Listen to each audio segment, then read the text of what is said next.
மலை போல நடந்தான் நதி போல அந்த ஆகாயம் போல எண்ணாம கொடுக்கும் பொன்னார மனசு இருக்கும்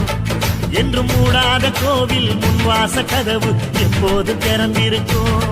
அந்த வெட்டருவாம் மீசைக்குத்தான் எட்டூரும் பணிஞ்சிருக்கும் அவ தொட்டு தந்த நெல்லுமணி முப்போக விளைஞ்சிருக்கும்